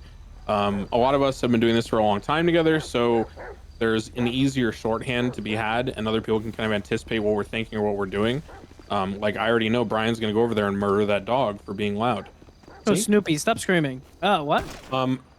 But exactly. So, you know, you That's sort of get a fucked up. feel for things and how things are going to go, and you guys will get there with time. For now, just focus on being the best support cop you can be. Focus on what we taught you. You guys have all done really well. At this time, we are going to close out Academy. Normally, I like taking like an Academy photo, but given that we've literally lost half the Academy because they had to go because it was getting late, we'll try to get everyone together another time and take one formally. So, let's talk about going out on your shifts, okay? There are two things we expect you guys to do, and this is going to sound contradictory. So, number one, we expect you to show up and be present in the city. What I mean by that is there are designated slots on the server for cops. We do not normally fill that limit. So even if you don't have a FTO session planned, feel free to come around for the 10 a.m. meetings if you can at BCSO. Feel free to come around later on, you know, shift 2, whenever you feel like. Come on duty, you know, get in uniform, hang out at the BCSO, announce yourself over 311, you know, 311 Declan Crane, available to go out if any FTOs are available and, you know, would like a cadet or ride along or whatever, right? And the second thing I want you to do, and this is why I said it's going to sound contradictory, I want you to try to reach out to FTOs and schedule sessions, okay? So let's have this be a two-prong approach. I don't want to hear anyone complain that they're having a hard time going out. I don't want to hear anyone complain that like they're unsure of how to progress in their training. I promise you that if you make the effort to be around in the city and you make the effort to speak to people, introduce yourself, get to know them, and I don't just mean, hey, my name's, you know, Cameron Woods. I mean, hey, you know, nickname I got at Academy is Cigarette because I always have, you know, one in my mouth. You know, here's a little bit about me. You know, I love to go out. I promise you, I'll, you know, help you with comms. I'll help you with your reports. I'll document your evidence. You know, whatever I can do to make things easier for you. I just want some time on the road, right? That's a lot different than just standing there idly, you know, at BCSO hoping like a sad puppy that someone takes you out, right? So be engaging, communicate with people, introduce yourself, try to schedule things ahead of time once you made those connections. Hey, even if you're not able to take me out today, do you want to schedule a time? Maybe we could go out a couple days from now, whatever works for you, I'm open, right? Just be personable. And from there, you know, just do your best and, you know, put your best foot forward. Any other comments from the FTOs? Brian? Yep. So, this past exercise, very hectic. I want to kind of set expectations here. You take some of the best vets, we would not have caught this many criminals 3 out of 4 times. The thing, when there's going to be a point in time where it may just be y'all on a call and there may not be a command member. What I want you to kind of think about is what crime took place. Are there any more lives at risk? Was someone murdered, right? Was someone shot at? In other words, what was the risk level of the crime and why are we chasing them? Based on the time we spend and the situation, like right here, let's say it was just a 24/7, right? We got 3 95s in custody and we got other folks kind of running about. At a certain point, when either it feels like our force on the radio is getting overwhelmed, or we believe that the cost of chasing that last person down isn't worth it, it is well beyond reasonable to say, hey, you know what? We got these 3. Let's call it here. Let's hold them here. If they come to us, they come to us. If they don't, well, we got 3 95s in custody, right? At no point, you know, especially with like insured money or whatever, should we ever feel like we need to catch everybody. You know what I mean? Always think strategy. Yep. Yeah, Brian's Also, right. One thing I want to say about that real quick. When Brian talks about the idea of calling it, That might even be the case with no 95s. So I'm going to give you a very common scenario. This happens probably twice, 3 times a day, okay? You get into a pursuit that starts from something. Let's call it run-of-the-mill, okay? It could be like a Fleeca robbery, it could be a 24/7, could be a warrant, could be speeding that turns into a chase. Whatever it is, somehow you end up in a car chase, okay? For any reason. They That's may have not had like to go a to super sleep. serious gang shooting or OIS, right? Did they? I think From there, let's say the first car crashes out, someone comes, picks the guy up, then there's another car swap, they drop someone off, you know, down the highway, jump off La Puerta, somebody jumps down below Del Perro, gets in a different car. After about an hour of this shit, it can be very likely that all you're chasing are interference cars and you don't have probable cause to charge anyone from the initial robbery or the initial call anymore. So at that time, you may hear just people say, what are we actually chasing this car for at this point? What car is this? Is this just interference? And if we realize that it's just interference, that's just felony obstruction plus possessions, whatever, if you even catch them. And that's maybe, you know, Brian, can you come here for a 60, second? 70 months in jail, right?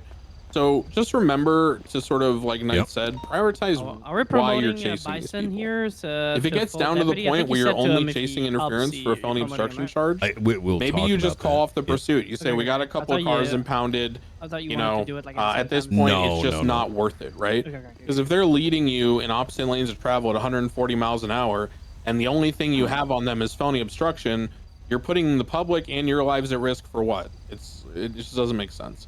So try to remember what the stakes are, what you're doing, you know? Also, in the event, I know obviously we were in training, but in the event something happens in a pursuit, right? And it's 2-3 officers, whatever it may be, officers goes down. That's usually priority number 1, right? So if it's a 78's call to where an officer gets shot down, then oftentimes, and I would say 95+% of the time, you're gonna break off or be told to break off whatever you're doing and go to that call. Now, that is the default. There are some rare situations, I would say 5 to 10%-ish of the time, maybe even less, where the scene lead will tell you or certain people to stay on the car. The reason for this is there is a like an evolution, like a rock paper scissors evolution of game theory, where the criminals will realize that oftentimes if the stakes are very high for them on the reward for whatever they're trying to get out, whether it's someone with a 9s warrant, whether it's robbing the biggest bank in the city, whether it's a huge theft they pulled off, sometimes they'll realize that it might be worth it to sacrifice a couple of people who will open fire on cops from like a holdout position, and then to draw the force's attention, expecting us to pull off the main car. If the scene lead feels they're doing it to intentionally pull you off the main car and it is bait, they may tell you to stay on the main car. But that is a very rare scenario. By default, yes, you should be prioritizing 78's calls. Okay. And that's not only shot, like, let's say it's even something stupid, like they get hit by a local or something. No. So if it's a Bravo call, which is when you go down on an accident, not by a deliberate act by a criminal who's trying to put you down, be very careful about that. Don't alpha because, you know, there was accidentally some desync in a bumper car situation and you tried to get out on foot to save someone, you got accidentally knocked over. Don't alpha because of that. You should know, you'll know when it's clearly intent they were trying to put you down, right? In those cases, when it's a Bravo, you will typically have someone who's not assigned to a priority call responding to that. Okay. We typically will not break off like a violent call for a Bravo. However, if you're chasing someone from just like a 38 from a traffic stop for speeding, I would certainly break off and go to the Bravo. Yep. It's all about just prioritizing, you know, again, what am I protecting? What am I trying to stop? If it is something serious, if it is something, you know, of high value, then consider accordingly. If it's not, then you probably should redirect to something more important when it comes up. Okay, any other questions, comments, anything from anybody? I had one last thing to say, because I did it to Woods and Wolf, sorry. Basically, if a criminal, okay, I'm just gonna tell you, because some people will try to get you like that, and sometimes it's not really the right way you should do it, but if they ask you to uncuff them to do anything at all with like whatever they have, they tell you to have a scuff or anything, you guys need to report this, okay? If they ask you to uncuff them for a scuff and they like try to run away after you, that you shouldn't. Yeah, you should report that. Also, let me say something about that. Let me say something about that. There are some things that are very common that happen in crim and cop scenarios on this server in this current meta. One of them is what you saw in this scene where someone gets tased, and if they get tased right here or anywhere right next to a car, okay? As we said before with the pits, there is desync. So if you get tased right next to a car, I'm just going to demonstrate, I don't have my taser, but you guys know what happens when you get tased. You end up basically not exactly where you were standing. You fall over and your body kind of contorts. So just understand that if you tase someone right next to a car, what I want you to do is be conscious of the reality that what's happening frequently is people are falling under the car through scuff. Yep. They are then taking, how do I explain this?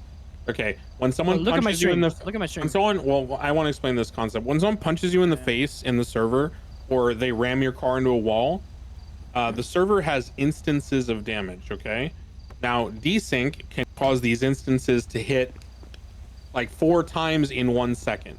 This is why typically you'll see someone hit like a desync with another car, and then the car will go out from one small collision. That's because the server registered like 6 different collisions in 1 second, which completely disables the car.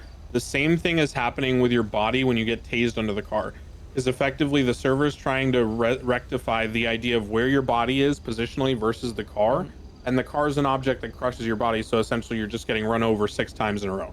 When you see that happening and you see them kind of like going underneath the car and they start crying out, I am try your best so to quickly cooked. escort them away from the I car. can't even before you think do of how cooked the cadets must if be. you can't get the escort off and they end up going down because they rolled under the car, please do me a favor, defer to a scene lead or command lead. But most of the time we have been in the practice of picking those people up. Now, obviously, if this has been going on for 3 hours and they've been crouching and loading people into cars and saving their boy for the last 3 hours, then we'll make an executive decision as command or as higher ranking senior people on scene. And when we might not decide to pick them up, it's all contextual. But do your best when you notice something like that happening to communicate it to those command or scene leads and let them make that decision. Do not make the decision yourself. Do not randomly just pick people up. Do not randomly just uncuff people. Always make sure to defer to people with experience. Let them take the responsibility for making those kind of decisions. This is People like y'all's Knight, protection. People like myself. You know what I mean? Yes, we're protecting you. People like Knight, people like myself, people like Sky. We have a lot of experience, and we will be happy to take the burden of potentially making a mistake. Do not put it on yourself. Okay, look, this has been going on for way too long. I need you guys to get some sleep. I need you to look at the handouts that we gave you that are in the training Discord. They should be linked in there. Before you go on duty, try to skim them over, try to skim the 10 codes. Like I said, make yourself present, schedule some sessions, and we'll continue your training. For now, just get some sleep. This is way too much information. You're never going to retain all of it. We understand that. Sky, come with us. We're going to go to the hospital. With, Let's get out of here, guys. All right, I'm out. All right. Hey, good work, guys. SUV, Sky. Good work. Yeah, very good shit, guys. And again, I'm sorry for the scuff shit with the VoIP. It's just it's for the how it is. FTO to the hospital from here on out. I'm used to like what do you call it? All right, let's jump in a vehicle real quick. Yeah. Somebody's gonna have to get in the trunk. I bet. You got it? Unless that car can pick him up. Never mind. Pop the trunk. Pop it. Pop that shit. Pop I the trunk so we think can get the fuck out of here. the biggest thing I learned from here is read the room and don't take everything as a W because you can learn from your L's. That's exactly it. Hell yeah. And as a cadet, ask, you know what I mean? Before you do. I feel like, you know, a lot of people are going to want to not be dumb and feel dumb, but I feel like you just got to get through that and just ask those questions. 100%. I think one key thing and is that, you know, as someone who's been around, you know, to different states, every state's got its vibe, and every 6 months that vibe is very different. And so the question asking is a good way to ensure that something that may seem normal is actually normal, right? Because, like, It's kind of like the minute you stop learning, you're no longer doing your job. It seems like. Yeah, I'd say so. I guess one question that I did have. So, when it comes to getting FTO shifts, I know before there was like a little like bot app, right? They could like sign in. Nah, we ain't doing the queue thing. I want you guys. Yeah. Okay. I was just making sure. Where this entire thing has got redesigned. I hate the cadet queue. I hate the notion of there's a list of people that we must hire. No, we had about 30 applicants. We went through each single one, and each person approved it for a multitude of reasons. And part of that is I want y'all coming around right now. I obviously don't do the the doggy eyes or whatever, sitting in the law bit. Because that's gonna, you're not gonna hear it, but people are gonna psychologically feel obligated and they may find it annoying, right? I don't know what that percentage is. But what does work is, do things around, you know what I mean? Especially right now, like look through SOPs, like look at things that keep yourself active while awaiting. And I will tell you that this shift has a lot of people who are very excited of bringing y'all out. So getting a spot is, we're going to keep a keen eye on like who's been around and who may not be getting taken out. You know what I mean? So, so it's just a 3-in-1 thing, pretty much. I would say just hang out at like, I would just hang out at BCSO. You know what I mean? Sit at one of the desks. I mean, you can even just call me and I'll find someone to ride with you. I really don't care. There you go. Yeah. Oh, I didn't realize that was you snooping. Jesus. Yeah. I mean, you chased the dog the whole time. Hey, shit. Master disguise. We are also cooking up some really great shit for you guys to do. If you do not have an FTO, I'm going to try to get that released to Brian here to approval this week. Okay. Fuck yeah. What do you mean? Oh, he said fuck yeah. He said okay. Oh, fuck yeah. Yeah. Yeah. I thought you said fuck you. I thought you said fuck you too. I heard fuck it. I heard fuck it. And I was like, huh? Oh, Okay. no. I said fuck yeah. I meant to say fuck yeah. I've fucking cooked as shit. I don't know how y'all are feeling. I'm gonna be honest. Tired now. Every time you speak, Knight, and I'm in the middle of speaking, my accent just fucking switches Western. It's like It's a lot of Toledo people. now. You know what I mean? Is this the one that needs to get impounded by the local? Yeah, I would do it just in case. Might as well. You all right, BK? He got a little grip. Yeah, just get on duty, guys. Hey, let me have a chat with you just real quick. Do you know if all right, if guys, Perkins I really around appreciate too, all or these. did he go to He went to sleep? sleep. Shit. Okay. All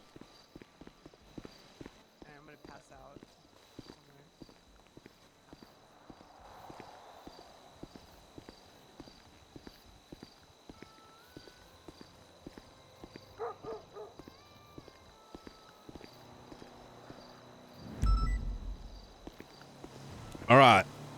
So I appreciate you and Perkins coming on through to Academy, Big Hill. Yeah, no problem. I want you to spend the week, doing your thing before I give you guys a ring.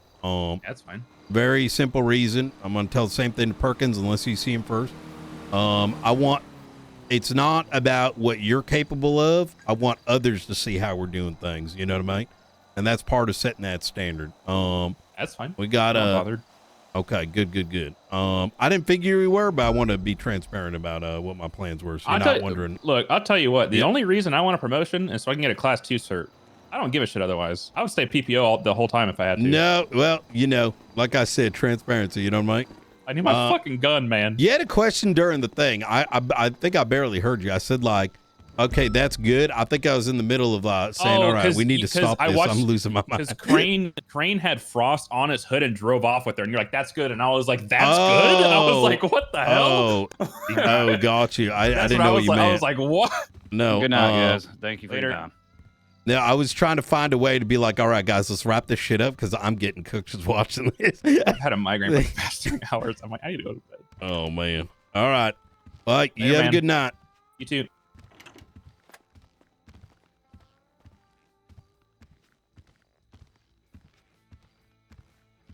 That was a fucking damn good academy. That was a damn good academy.